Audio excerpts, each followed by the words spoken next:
Hello guys, मैं divine tarot bye निशा में आप सबका स्वागत है। मैं निशा, वेलकम टू माय चैनल। कैसे हैं आप? आए हो सब खुश होंगे, मस्त होंगे, मज़े में होंगे, बहुत हैप्पी होंगे। कल किसी ने मुझे कमेंट में जवाब दिया, दीदी अगर हम हैप्पी होते तो हम रीडिंग नहीं देख रहे होते। तो डियर हैप्पी रहो ना, क्यों टेंशन में लेते हो? लाइफ में प्रॉब्लम सबके साथ है, बट लेना क्यों है? ज़िंदगी में कभी भी ध्यान रखना, अगर प्रॉब्लम की तरफ ज़्यादा फोकस रहोगे तो प्रॉब्लम को ही अट्रैक्ट करोगे, और अगर आप सॉल्यूशन की तरफ जाओगे तो सॉल्यूशन को अट्रैक्ट करोगे। तो लाइफ में प्रॉब्लम्स माइंड का सोच है, माइंड से मान लो तो प्रॉब्लम्स है, नहीं मानो तो कुछ भी नहीं है। ये सब माइंड का खेल होता है। तो एंजल्स प्लीज़ मुझे गाइड करें। आज हम देखते हैं आपके पार्टनर के दिल और दिमाग में आपके लिए क्या चल रहा है और आपके लिए क्या एक्शन लेंगे। एंजल्स प्लीज़ मुझे गाइड करें। पहले मैं दिल और दिमाग की एनर्जी चेक कर लेती हूँ। एंजल्स बताएं मेरे यूएस के पार्टनर के दिल में क्या है मेरे यूएस के लिए। दिल में क्या है मेरे यूएस के लिए? दिल में क्या है मेरे यूएस के लिए? दिल की एनर्जी क्या है? दिल की एनर्जी क्या है? ये बात दिख रहा था बट मैंने लिया नहीं। मुझे बताएं। The fool. दिमाग में क्या है मेरे यूएस के? दिमाग में क्या है मेरे यूएस के पार्टनर के? दिमाग में मेरे यूएस के लिए क्या चल रहा है? दिमाग मेरे यूएस के पार्टनर दिमाग से क्या सोच रहे हैं मेरे यूएस के लिए? एंजल्स दिमाग से क्या सोच रहे हैं मेरे यूएस के लिए? लास्ट दिमाग के से क्या सोच रहे हैं? टोटलिटी। क्या कोई एक्शन लेंगे? क्या कोई एक्शन लेंगे मेरे यूएस के लिए? गिल्ट की एनर्जी है, ट्रांसफॉर्मेशन की एनर्जी है, पजेसिवनेस की एनर्जी है। माय गुडनेस, बहुत भयंकर एनर्जी है। एंजल्स ट्रांसफॉर्मेशन क्यों आया है? And with healings. Okay, let go किससे करेंगे? किससे लेट गो करेंगे? सिचुएशन कौन सी होगी? Schizophrenia, we are the world. Okay, guilt किस चीज़ का है? एडवेंचर्स।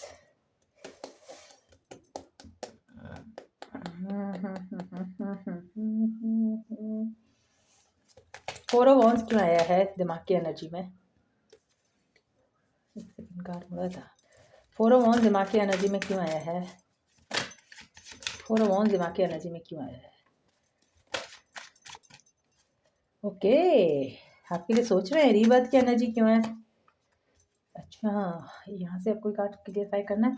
आउटसाइडर क्यों आया है? Okay, intensity,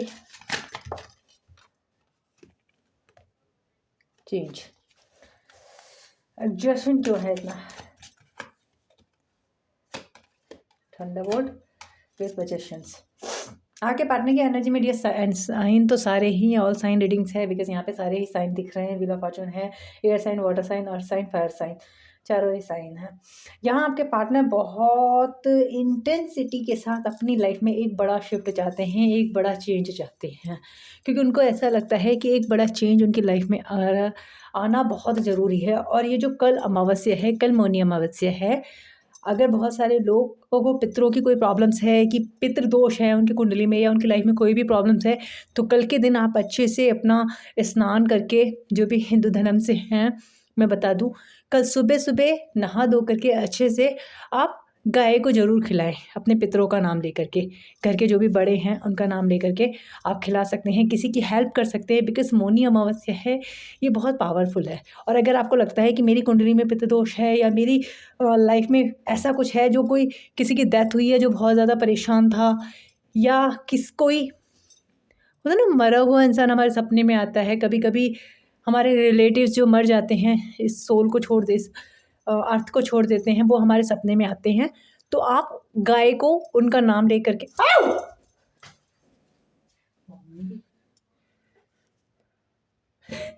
hello so sorry guys, चूहा मेरे पैर में आ गया और मैं डर गई बहुत ज़ोर से। मैंने कहा पता नहीं क्या है। तो सॉरी। तो मौनी अमावस्या है तो आप कर सकते हैं। अगर बहुत सारे लोगों को पितर भी नज़र आते हैं सपने में, तो उनको लगता है कि कोई परेशान है, परेशान कोई दिख रहा है, तो आप काऊ को अच्छे से खिला सकते हैं, गाय को ग्रास दे सकते हैं या किसी गरीब की मदद कर सकते हैं। बिकॉज़ अमावस्या है, पुण्य कमाने का बहुत अच्छा दिन है, ठीक है ना? ये आप कर सकते हैं। सेकंड थिंग्स यहाँ पे है ना, उनको अपनी लाइफ में चेंज चाहते हैं, बहुत बड़ा चेंज आने वाला है उनकी लाइफ में, बिकॉज इंटेंसिटी है और अमावस्या का इफेक्ट आपके पार्टनर की लाइफ में पड़ेगा, क्योंकि ये अमावस्या होती है चेंज लाती है, डेफिनेटली चेंज आएगा। अबंडेंस है यहाँ, आपके पार्टनर किसी सिचुएशन में दिल की एनर्जी में अगर देखा जाए तो दिल तो बहुत चाहता है कि आपकी तरफ आ जाएं, आपसे प्यार करें, अपनी लाइफ में एक चेंज लाएं, बट पहले वो हार्ड वर्क नहीं करने के लिए तैयार थे। अब वो चाहते हैं कि मैं इस रिलेशन में वर्क करूं, जो चेंज लाऊं, क्योंकि क्या होता है कुछ चीज़ें बिना वर्क किए नहीं होती हैं। तो आपके पार्टनर अंडरस्टैंड कर रहे हैं कि मुझे चेंज करना ही पड़ेगा। उनके अंदर फायर एनर्जी बहुत ज़्यादा होगी, मैंने बताया ना मंगल का साल है, फायर एनर्जी बहुत ज़्यादा होनी है। अंडरस्टैंड उनको अच्छे तरीके से हो रहा है, दिल जानता है, मैसेजेस मिल रहे हैं, फैदर्स दिख रहे हैं, हो सकता है वीडियो सामने आ रहे हों, आपके पार्टनर को समझ में आ रहा है कि आपके साथ एक स्टेबिलिटी वाली अगर लाइफ जीनी है, अगर अपनी लाइफ में खुशियाँ लानी है, अपनी लाइफ में सुकून लाना है, प्यार लाना है, तो आपके साथ उनको पैचअप करना ही पड़ेगा, उनको आपके पास आना ही पड़ेगा। आपके पार्टनर किसी सिचुएशन में बंधे हुए दिख रहे हैं, यहाँ लग रहा है या तो फैमिली में है, कहीं स्टक है, बहुत बेचारे से, बहुत लाचार से दिख रहे हैं। और आप लाचार होते ना, एक इंसान बहुत लाचार सा, एक बेबस सा कि मैं कुछ कर नहीं सकता, क्या करूँ? दिल की एनर्जी ये बताती है कि बहुत ज़्यादा वहीं स्टक है। यहाँ आपके पार्टनर दिल में वो लाइफ जीना चाहते हैं जिसमें उनको कोई ना फोर्स ना करे, अपनी मर्ज़ी से जीना चाहते हैं, अपनी मर्ज़ी से अपनी लाइफ में आगे बढ़ना चाहते हैं, अपनी मर्ज़ी में चेंज करना चाहते हैं। फिज़िकल अट्रैक्शन बहुत ज़्यादा होगा, अगर फँसे भी हुए हैं आपके पार्टनर किसी थर्ड पार्टी में, फिर भी वो इस चीज़ को फ़ील करेंगे बहुत ज़्यादा। उनको ऐसा लगेगा यस, मुझे उस इंसान के पास जाना है, जाना है, जाना है, बिकॉज़ एनर्जी बहुत ज़्यादा हाई रहेगी। यहाँ आपके पार्टनर को फिज़िकल अट्रैक्शन बहुत होगा आपके लिए, भले ही आप कॉन्टैक्ट में हो या नो कॉन्टैक्ट में हो। आपके पार्टनर आपके लिए बहुत ज़्यादा सोचेंगे और आपके पास आने का सोचेंगे। नो कॉन्टैक्ट में हो तो कॉन्टैक्ट में आना की सोचेंगे, और अगर कॉन्टैक्ट में हो तो मिलेंगे, बात करेंगे, कुछ ऐसी बातें करेंगे, फिज़िकली कोई बातें कर सकते हैं, लाइक जो वक्त आपने साथ बिताया है उस टाइप की, या मिलने के लिए कहेंगे, बुला सकते हैं आपके पार्टनर। ये चीज़ें उनके दिल की एनर्जी है। दिल बहुत खुश सुकून चाहता है, शांति चाहता है, प्यार चाहता है, और वो प्यार वो आपसे चाहते हैं। ये एनर्जी है उनके दिल की। अब हम यहाँ पे अगर दिमाग की एनर्जी में आते हैं, दिमाग की एनर्जी में स्ट्रेंथ बहुत ज़्यादा है, स्ट्रेंथ है, and for a wands with blind behind illusion. यहाँ आपके लिए बहुत ज़्यादा सीरियस हो गए हैं माइंड में। माइंड अच्छी तरीके से जानता है कि उनको आपके साथ आगे जाना है, बहुत अच्छे तरीके से जाना है। आपके पार्टनर का मुझे यहाँ रीबर्थ दिख रहा है। रीबर्थ क्या है? अगर वो पहले आपसे बात नहीं करते थे, बहुत ज़्यादा एटीट्यूड में थे, बहुत ज़्यादा अपना एटीट्यूड दिखाते थे, समाज सोसाइटी के लिए बहुत ज़्यादा चलते थे, अपनी फैमिली के लिए बहुत ज़्यादा डिवोटेड थे, अपनी फैमिली को ज़्यादा पसंद करते थे, तो यहाँ वो चेंज है। रीबर्थ की एनर्जी है, अब आपके पार्टनर पहले जैसे नहीं रहे हैं, या अगर पहले आपसे फ्लर्ट करते थे तो फ्लर्ट नहीं है, क्योंकि आइसोलेट की एनर्जी है, आइसोलेशन की एनर्जी है। आपके पार्टनर ने इन चीज़ों से, आप दोनों के बीच में जो ये सेपरेटेशन हुआ है, या जो भी नो कॉन्टैक्ट सिचुएशन आई है, आपके पार्टनर ने सीख लिया है कि आपकी वैल्यू क्या है। माइंड अच्छी तरीके से जानता है, माइंड बहुत एग्जॉस्ट है, क्योंकि ये जो टावर मूवमेंट आया है ना आपके और उनके बीच में, ये उनको बहुत ज़्यादा तोड़ के गया है। आपके पार्टनर बहुत बदल चुके हैं, आप पहले जैसे नहीं रहे। पहले उनके माइंड में ना षड्यंत्र, खेल खेलना, झूठ बोलना, प्लेइंग करना, ये चीज़ें चलती थी, बट अब आपके पार्टनर के दिमाग में ये चीज़ें नहीं चलती हैं। इस समय दिमाग में प्योरिटी है, दिमाग में लव है, दिमाग में कमिटमेंट देना चाहती हैं, दिमाग में क्लियरिटी है कि वो आपके साथ ज़िंदगी जीना चाहते हैं और आपको कमिटमेंट देना चाहते हैं। ख्वाहिश तो उनकी है आज भी वो आपके साथ कहीं आएँ, आपको नाम दें, आपके साथ घूमें, और आप दोनों के बीच में जो टावर मूवमेंट है उसको ख़त्म करें। आपके पार्टनर बहुत समय से वेट कर रहे हैं, आप दोनों के बीच में जो टावर मूवमेंट है उसको ख़त्म करना चाहते हैं। आपके दोनों के बीच में जो लड़ाई झगड़े हुए हैं ना, उसको ख़त्म करना चाहते हैं। आप दोनों ने मिल कर के बहुत अच्छे-अच्छे काम किए हैं। आपके पार्टनर जानते हैं कि भाई बहुत ज़्यादा हम लोग आगे बढ़े हैं। दिल की, दिमाग की एनर्जी डेफ़िनेटली बताती है कि आपके पार्टनर अब पहले जैसे नहीं रहे हैं। चेंज आ चुका है आपके पार्टनर में, और अगर ये आपको दिखेगा, जब वो कॉन्टैक्ट में आएँगे, दिखेंगे पहले जैसे बात नहीं कर रहे हैं। पहले जैसा कोई होता है ना कि कोई कम्युनिकेशन भी नहीं होगा। पहले अगर वो आपको कमिटमेंट नहीं दे रहे थे तो वो सोच रहे हैं, क्योंकि कभी भी ध्यान रखना, किसी को वैल्यू कोई भी इंसान किसी के सच्चे प्यार को ठुकराता है ना, उस समय उसको वैल्यू नहीं होती है। वो छोड़ के जब दूसरे लोगों को ट्राई करता है ना, सोचता है कि यार ये मुझे प्यार करती है ना, तो सब लोग मुझे प्यार करते होंगे, मैं इतना खूबसूरत हूँ या मैं इतनी खूबसूरत हूँ। फिर जब वो 10 जगह भटकते हैं ना, उनको पता है कि इस जैसा प्यार कहीं नहीं मिलना, इस जैसा कनेक्शन कहीं नहीं मिलना, इस जैसा प्योर इंसान कहीं नहीं मिलना। कहते ना, भूला घर को आए, सुबह का भूला घर शाम को घर को आए, ऐसी एनर्जी है। बुद्धू घर को आया, दोनों ऐसे ही कुछ कहते हैं। आई हैव मुझे याद नहीं है। सेकेंड थिंग, आपके पार्टनर आप पूरी तरीके से चेंज हो चुके हैं, पहले जैसे बिल्कुल भी नहीं रहे। अब वो जो बोलेंगे वो करने में यकीन रखना कि हाँ, अगर ये बंदा कमिटमेंट देने का बोल रहा है तो वो देगा, क्योंकि दिमाग से भी आपके पार्टनर आपको चाहते हैं, दिल से भी चाहते हैं, या दिल से भी प्यार की एनर्जी है और दिमाग से भी प्यार की एनर्जी है। आइसोलेशन की एनर्जी है। इस समय आपके पार्टनर थोड़ा आइसोलेट रहना पसंद करते हैं, किसी से बात नहीं करते, किसी को बताते नहीं हैं उनकी लाइफ में क्या चल रहा है। अगर किसी के साथ हैं भी तो भी वो ज़्यादा खुश नहीं दिख रहे हैं मुझे। तो दिमाग की एनर्जी यही बताती है कि आपके पार्टनर राइट टाइम का वेट कर रहे हैं और वो इस रिलेशन को बिल्कुल सही करना चाहते हैं और आने वाले वक्त में वो एफर्ट डालना चाहते हैं। किसी चीज़ का वेट कर रहे हैं बट आने वाले वक्त में एफर्ट डालना चाहते हैं। नेक्स्ट एक्शन में ट्रांसफॉर्मेशन की एनर्जी है। यस, नेक्स्ट एक्शन में ट्रांसफॉर्मेशन की एनर्जी गिल्ट की है। आपके पार्टनर ने अपने शौक के लिए आपको अकेला छोड़ा, आपको तन्हा किया, आपके साथ उन्होंने 100% नहीं दिया। अब उनको उस चीज़ों का गिल्ट है। अगर वो आपको छोड़ के थर्ड पार्टी के पास गए हैं तो इस चीज़ का उन्हें बहुत गिल्ट है कि मैंने वक्त पे सिचुएशन नहीं संभाली। देखो ना, इस इंसान ने अपनी मौज मस्ती के लिए आपको छोड़ा। क्यों? क्योंकि इसको ना मौज मस्तियाँ ज़्यादा पसंद थी, बट अब वो गिल्ट में है, अब तकलीफ़ में है, अब पेन में है, क्योंकि उनको कोई अब जैसा नहीं मिल रहा। तो इस एनर्जी में है आपके पार्टनर। हर सिचुएशन से लेट गो करना चाहते हैं। टू फोर्स लेटिंग गो की एनर्जी है। जो भी सिचुएशन है, कन्फ्यूज़न है, क्रिएट है, आपके पार्टनर करके खुद को चूज़ करना चाहते हैं। प्रोजेक्शन की एनर्जी है। फैमिली का बहुत ज़्यादा प्रेशर है, बहुत ज़्यादा ओवर थिंकिंग कर रहे हैं। मुझे लगता है आपके पार्टनर की तबीयत बिल्कुल ठीक नहीं होगी। ट्रांसफॉर्मेशन आएगा एक बड़ा वाला, यहाँ अच्छा वाला ट्रांसफॉर्मेशन आएगा, बिकॉज़ आपके पार्टनर, जैसे कि मैंने बताया ना, बिल्कुल चेंज हो चुके हैं, पहले जैसे नहीं रहे। ये भी दिखा रहा है कि आपके पार्टनर पहले जैसे नहीं रहे। अब उनकी कथनी में करनी होगी। कहते हैं ना, कोई इंसान बोलता है बहुत कुछ ज़बान से तोते की तरह कि मैं तुझसे शादी करूँगा, मैं तुझसे शादी करूँगा, मैं तुझसे शादी करूँगी। इस तरीके से वो लड़कियों को या लड़कों को फँसाते हैं, लेकिन वो करते कुछ भी नहीं है। लेकिन अब जो पार्टनर आपके आएंगे ना, डेफिनेटली जो बोलेंगे वही करेंगे। तो कथनी करनी उनकी एक होगी। इंटीग्रेशन उनका एक ही होगा कि मतलब जो बोलेंगे वो करेंगे। ऐसा नहीं है कि कुछ और बोलेंगे। उनके वर्ड्स में क्लियरिटी होगी। अगर वो आपके लिए कुछ कर सकते हैं तो वो बोलेंगे yes I can do it for this. मतलब कितने एक बंदा होता है जो रिलेशन में आता है और उसको पता है कि मैं एफर्ट लूँगा, तो वो वही सच बोलेंगे कि yes I can do it, मैं कमिटमेंट दे सकता हूँ, I can give the commitment. और अगर नहीं देना चाहते हैं तो वो मना करेंगे, मैं नहीं दे सकता, I can't do it, please मुझसे इतनी उम्मीद मत रखो, मैं वो चीज़ नहीं कर सकता। तो क्लियरिटी होगी उनके वर्ड्स में। बट हाँ, प्यार बहुत करते हैं और प्यार है, गलतियों का एहसास है, अपनी गलतियों का माफ़ी मांग सकते हैं।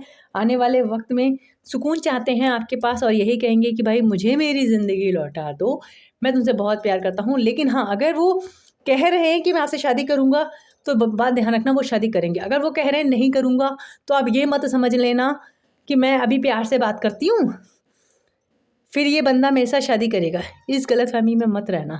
क्यों? क्योंकि अभी आपके पार्टनर जो बोलेंगे वही वो करेंगे। ठीक है ना? तो ये सोचना, अगर वो आपको मना कर रहे हैं कि मैं शादी नहीं कर सकता या मैं जीवन भर साथ नहीं रह सकता, तो यानी वो ऐसी चीज़ें नहीं करेंगे। और अगर वो बोल रहे हैं यस मैं करूँगा शादी, मेरा वेट करो, मैं तुमसे शादी करूँगी, तो यानी वो शादी करेंगे। आप उनके साथ बिलीव रख सकते हो। बट ये धोखे में मत रहना, क्योंकि कुछ लोग पता है ये धोखे में रहते हैं। दीदी आज नहीं तो कल मान जाएगा ना, कभी नहीं मानेगा। जो इंसान मना कर रहा है, जो इंसान बेवकूफ़ बना रहा है, वो तो आपको बेवकूफ़ बना रहा है। कोई इंसान बार बार तोते की तरह गा रहा है। पता है प्रॉमिसेस होते क्या हैं? बंडल ऑफ द प्रॉमिसेस है। बहुत गंदा होता है। पता है कोई किसी के साथ प्रॉमिस करता है ना, मुझे बहुत चिढ़ होती है। पता है कैसे कहते हैं, मैं जीवन भर तेरे साथ रहूँगा, मैं जीवन भर तेरे साथ रहूँगा। ऐसे तोते की तरह रटते रहते हैं, मैं जीवन भर तेरे साथ रहूँगा, मैं कभी तेरे को अकेला छोड़ के नहीं जाऊँगा, मैं कभी ये नहीं करूँगा, मैं कभी ये नहीं करूँगी। सॉरी, मेरा कोई लड़कों को इंटेंशन नहीं है, लड़कियाँ भी ऐसा करती हैं, लेकिन मैं एक लड़की हूँ, मैं उस हिसाब से बोलती हूँ। तो आप बस थी था पे मत जाया कीजिए, मेरी इंटेंशन को समझिए। तो पता है जो लोग ऐसा करते हैं ना कि मैं ये करूँगा करूँगा करूँगा, और जब करने की बात आती है ना, वो अपनी ज़बान से पलट जाते हैं। और जो लोग बल्कि नहीं कहते ना कि मैं कुछ करूँगा, वो लोग कर जाते हैं। ध्यान रखना, हमेशा ध्यान रखना, उस इंसान पे बिलीव करना जो आपको कुछ बोल नहीं रहा, प्रॉमिस नहीं दे रहा। एटलीस्ट उसके अंदर आप ये तो समझ सकते हो कि ये बंदा मेरे लिए मुझे बोल ही नहीं रहा तो करेगा क्या। लेकिन जो तोते की तरह प्रॉमिस कर रहे हैं, बंडल ऑफ प्रॉमिस कहने में क्या है यार, मैं इसकी कसम खाता हूँ मैं तेरे से शादी करूँगा, मैं इसकी कसम खाती हूँ मैं ये चीज़ करूँगी, क्या पता वो पूरा करेगा। तो कभी किसी पे ऐसे बिलीव मत करो, ठीक है ना। अगर आपका दिल कह रहा है कि हाँ ये बंदा कर सकता है, अब आपके पार्टनर को लग रहा है, वो आएंगे तो रियलिटी आपको बोलेंगे, तब आप बिलीव करना। ये मत सोचना कि भाई ये बंदा आज कह रहा है मैं शादी नहीं करूँगा, पर मैं इसको प्यार दूंगी ना तो ये 2-4 महीने के बाद राज़ी हो जाएगा। इस गलतफहमी में मत रहना। जो मना कर रहा है वो तो बिल्कुल नहीं करेगा, जो झूठे प्रॉमिसेस कर रहा है, दिन में 10 बार बोल रहा है कि मैं करूँगा करूँगा करूँगा या करूँगी करूँगी करूँगी, वो तो बिल्कुल भी नहीं करेगा। क्योंकि जो तोते की तरह गाते हैं ना कि मैं करूँगा, मैं जीवन भर तुझको छोड़ के नहीं जाऊँगा, मैं तुझसे बहुत प्यार करता हूँ, सारी दुनिया तुझे छोड़ देगी, मैं नहीं जाऊँगा, तो डेफिनेटली सबसे पहले वही छोड़ के जाते हैं। हमेशा ध्यान रखना, जिस पे हम सबसे ज़्यादा भरोसा करते हैं ना, सबसे पहले ना वही भागते हैं, कोई और नहीं भागता। जब मुसीबतें आती है ना, सबसे पहले वही भागता है। तो मैंने बहुत सारे लोगों को अपनी रीडिंग में देखा भी है, और दिन भर रीडिंगें करती हूँ, ऐसे बहुत सारे लोगों से डील करती हूँ। तो आप ये मत सोचिएगा कि कोई दिन में 50 बार आपको बोल रहा है तो बहुत सच्चा है। कोई सच्चा नहीं होता, वो सिर्फ आपको झूठे प्रॉमिसेस करते हैं ताकि आप उनके जाल में फंसे रहें, और वो आपको भी बैलेंस करते रहें और वो अपनी घर में भी बैलेंस करते रहें।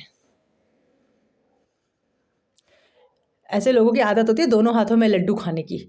तो थोड़ा सा आप सतर्क रहें, बिकॉज अगर आपको शादी करनी है, आपको एक रिलेशन में जाना है, तो थोड़ा सा समझें, अपने माइंड को खोलें कि सामने वाला चाहता क्या है, सामने वाला प्रायोरिटी किसको देता है, सामने वाले के लिए मैं कितनी इंपॉर्टेंस हूँ। जो तुम्हें इंपॉर्टेंस नहीं दे रहा, 2-2 साल आपको कॉल नहीं कर रहा, 6-6 महीने आपसे बात नहीं कर रहा, what do you think about that? वो आपसे शादी करेगा? क्या सोचते हो? वो आपसे शादी करेगा? बेवकूफ़ मत बनो, अपने आप को प्रायोरिटी दो, अपनी वैल्यू समझो। आज तुम्हारे पास टाइम है, आप अपनी लाइफ में कुछ भी कर सकते हो, पढ़ाई करके अपने आप को कुछ भी बन सकते हो।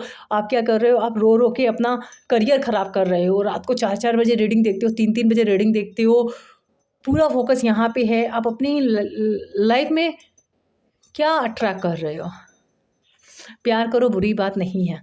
फर्स्ट ऑफ ऑल इंसान को चेक करो, इंसान मुझे प्रायोरिटी कितनी देता है, इंसान मेरे लिए कितना अवेलेबल है, इंसान मेरे लिए क्या कर सकता है। जब तकलीफ़ हो ना, तब अपने पार्टनर को याद करना, देखना कौन आता है जो तकलीफ़ में साथ देना, वही सबसे बड़ा इंसान होता है। और अगर आपको तकलीफ़ है, आपको बुखार पड़ा हुआ है और आप अपने पार्टनर को फ़ोन कर रहे हो कि मेरी प्लीज़ मेरे से बात कर लो, मेरे को बुखार है, और वो तुम्हें डांट के तुम्हारा फ़ोन काट रहा है, क्या करोगे ऐसे रिश्ते का? क्या करोगे? अच्छा डालोगे? और जो इंसान तुम्हारी तकलीफ़ में तुम्हारे साथ नहीं है, आपको क्या लगता है वो इंसान आपसे शादी करेगा, या वो इंसान आपको जीवन भर साथ देगा? अपनी आंखें आज भी खोलो, रियलिटी को समझो कि भाई ऐसे इंसान का साथ मत दो। हाँ, उस इंसान का साथ दो जो इंसान कहीं और भी अगर फंसा हुआ है, अगर आप उसको कॉल करते हो, आपको तकलीफ़ है, तो वो आपको साथ देता है। तो आप समझो कि यार एक दोस्त तो है मेरे पास, कम से कम वो मेरे को तकलीफ़ होती है या मेरे को पेन है, जब मुझे अकेलापन होता है, मुझे बात करने का मन करता है, एटलीस्ट उनसे बात तो करता है। ज़िंदगी में कौन किसके साथ जाएगा, किसका कोई पता नहीं, यहाँ पल में क्या हो जाए कोई नहीं जानता। कम से कम जीवन में रिश्ते वो चुनो जो आपके साथ हों। ऐसे मत चुनो कि आप अकेले हो और नाम का रिलेशन है और आपके साथ कोई भी नहीं है। इससे अच्छा तो अकेले रहो, वो ज़्यादा बेस्ट है। क्योंकि अकेले लोगों को हिम्मत बहुत होती है और अकेले लोगों को किसी के सहारे की ज़रूरत नहीं होती है।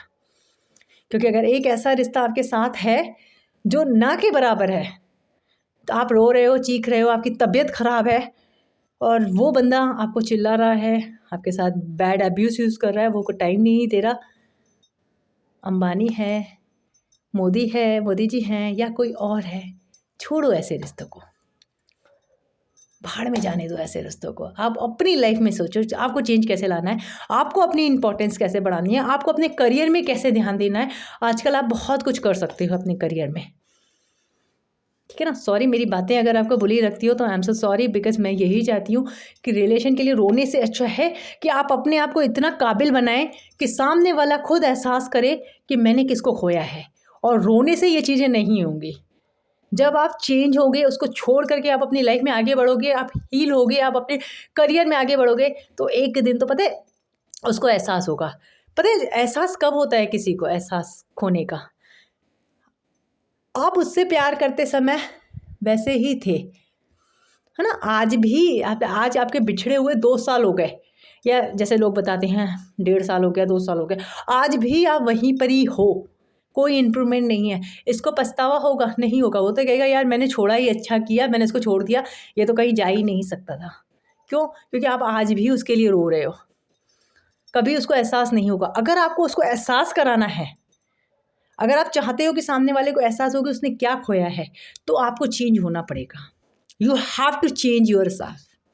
पहले जैसी सेल में मत रहो, चेंज करो। क्योंकि अगर आप चेंज होगे ना, और वो आपको देखेगा, जब आप अपनी लाइफ में आगे हो, आप अपने करियर में आगे हो, एक दिन उसको पछतावा ज़रूर होगा कि मैंने किसको खोया है।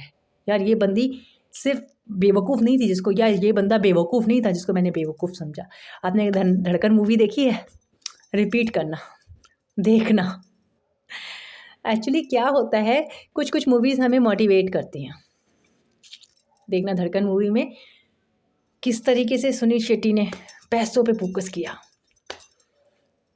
पता है, क्योंकि अगर पत्थर को खोने की कीमत नहीं होती, लोगों को एहसास नहीं होगा यार पत्थर था ना, मैंने छोड़ दिया, ये लायक ही नहीं था।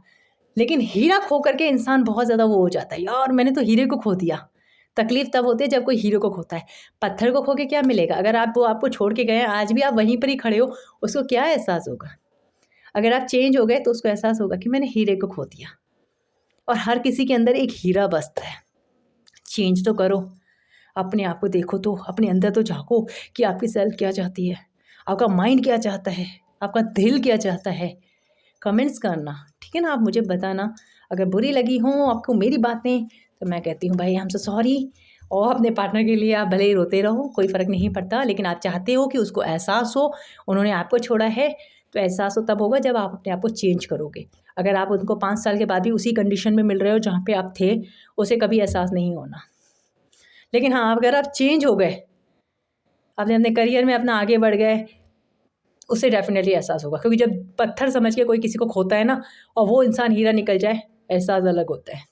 तो ये चीज़ है, आप अपने आप को चेंज कर सकते हैं। हर इंसान में पोटेंशियल होता है, हर इंसान में पावर होता है, हर इंसान के अंदर क्षमता है। कोई इंसान ऊपर से बन के नहीं आए हैं, सबने अपने अस्तित्व को यहीं पहचाना है। जितने भी बड़े बड़े बने हैं ना, साइंटिस्ट बने हैं, जो भी बड़े बड़े लोग बने हैं, लाइक मोदी जी को देख लीजिए, या बड़े बड़े एक्टर्स को देख लीजिए, शाहरुख खान को देख लीजिए, ये अपने दम पे बने हैं, ये ऊपर से बन के नहीं आए हैं। बस जुनून होना चाहिए कि आपको क्या करना है। आपके अंदर जुनून हो और आपकी नीयत साफ़ हो, आपके कर्मा अच्छे हों और ईश्वर पे भरोसा हो, आपको दुनिया की कोई ताकत नहीं रोक सकती। बट कर्म पे ध्यान रखना, क्योंकि कर्मों का फल हमें मिलता है। तो अपने कर्म ऐसे रखो कि जब आपके साथ कुछ बुरा हो ना, तो आपको ये एहसास हो कि मैंने कुछ गलत नहीं किया, ये मेरी पास्ट लाइफ का कोई कर्मा होगा। अपने कर्मों पे गर्व करो कि मैंने गलत नहीं किया, और ये मत सोचना कि ऊपर वाला देखता नहीं है। अगर वो अच्छे कर्म करते समय देख रहा है, तो ध्यान रखना बुरे कर्म करते समय भी देख रहा है। अगर हम जैसे कुछ बाँटते हैं और हम सेल्फ़ी लेते हैं, वो हमें देख रहा है, हमें पता है। तो समझना, अगर किसी आप लड़की को अकेले में अब्यूज़ कर रहे हो, किसी लड़के को अकेले में अब्यूज़ कर रहे हो, उसके साथ गलत कर रहे हो, उसके साथ मारपीट कर रहे हो, तो भी ऊपर वाला देख रहा है। किसी के साथ गलत कर रहे हो, किसी की पैसों को मारपीट कर, किसी को पैसा मार रहे हो, तो भी वो देख रहा है, और उसका जवाब वो यहीं देता है। उसको अगले जन्म में कहीं नहीं जाना, स्वर्ग नर्क यहीं पर ही है, ऊपर कुछ भी नहीं है। तो ये थी रीडिंग्स, आई होप आपको अच्छी लगी हो। अच्छी लगी हो तो मस्त वाला लाइक ज़रूर चिपकाएं। फिर मिलते हैं नेक्स्ट रीडिंग में। अपना ख्याल रखें, कीप स्माइल ऑलवेज। हर हर Mahadev to all my soul family. Bye guys.